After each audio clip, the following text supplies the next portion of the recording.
Welcome back to the show, you guys. Thank you for tuning in. Of course, we've got Matt behind the camera. I'm Ben. We've got Agent Scully somewhere in this gargantuan place we've moved into, and that makes this stuff they don't want you to know. Now, as some of you in the West know, we are edging closer and closer to a little thing called Valentine's Day. And you have to wonder what the actual Saint Valentine would have thought about this day, or Hallmark in general. But be that as it may, we decided to take a look at something a little bit different, something that doesn't always get talked about on Valentine's Day. I mean, we've heard about the physiological effects of love. Matt, you and I covered that earlier. And we've also heard about different depressing divorce rates and things like that. Funny side note, the more a group spends on a wedding, the more likely the couple is to get divorced. So think about that when you're doing your budget, folks. But more importantly, we decided to delve into one of the brilliant elephants in the room of Western romance, and that is the diamonds. Now, you have heard this idea that, oh, well, you're getting married, you gotta have a diamond, you gotta put a ring on your finger. You know, Beyonce even should have put a ring on it, implying it's a diamond ring, whatever. Why diamonds? Why? Well, it turns out diamonds weren't always this way. As a matter of fact, the closer you look, the more likely you are to discover what we discovered. And here are 5 things that cartels don't want you to know about diamonds. 1, diamonds are not rare. I mean, sure, once upon a time, way back in the day, they were rare before the discovery of these massive diamond mines in South Africa and other locations. The scarcity of diamonds today is not a natural scarcity. It is an artificial or a man-made scarcity.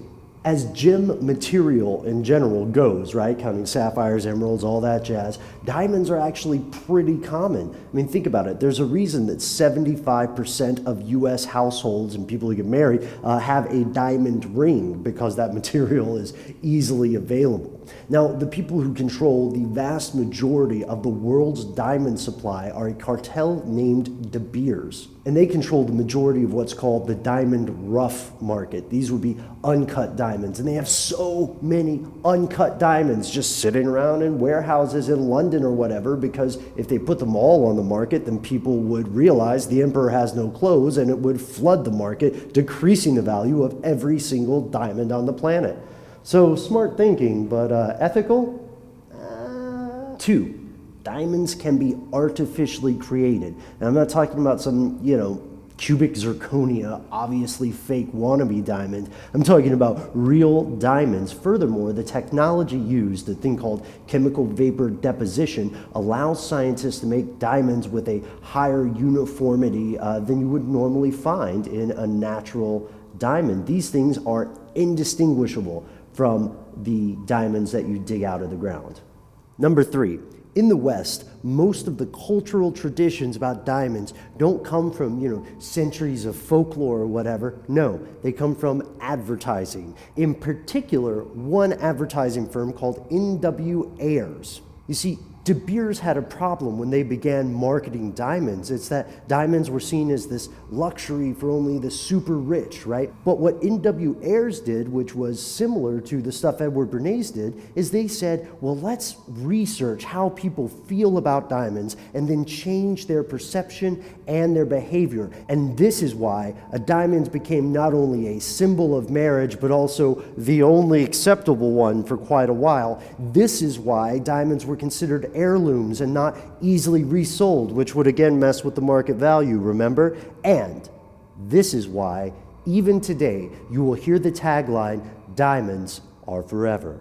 4, international conflict. It is true, blood diamonds or conflict diamonds are a real thing, and they're only part of a larger thing called conflict resources, the reasons that people are fighting. And in the case of diamonds, one of the things that fuels the purchase of vehicles and the purchase of weaponry or soldiers that allows a conflict to continue. Now, reacting to this process of keeping these conflict diamonds or these blood diamonds out of the market, De Beers and its subsidiaries, or should I say its servants, cooked up something called the Kimberley process, which is supposed to be a way to authenticate a diamond and say, yes, this came from an approved mine that wasn't used for conflict, or I guess just means it wasn't used for unapproved conflict. But here's the problem with the Kimberley process.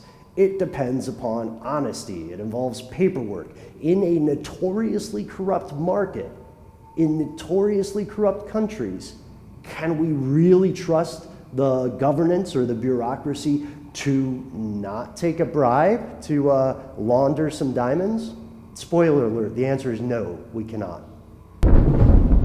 5. The cartel, the organization in charge of the global diamond trade is, maybe it's not fair to call them criminals today, but it is certainly fair to call them a criminal organization in the past. They were founded by the same guy who set up the Rhodes Scholarship and founded Rhodesia, Cecil Rhodes, whom some of you may remember from earlier episodes. And over the years, as De Beers sought to control and grow the diamond trade, they have been accused of everything from murder to kidnapping to messing with geopolitical relationships just to secure rights to diamonds and to quash any resistance. But what have they done exactly? What can we learn about the reign of the diamond cartels? Stay tuned for our upcoming episode this week to learn more about the history and possibly the future of diamond cartels. We also have an audio podcast coming out about this, so check that out. And while you're online, if you have an idea for a future topic that Matt, Agent Scully, and I should cover, then please send us an email. We are conspiracy@howstuffworks.com. Was that hail? I think that was hail. We're in Atlanta.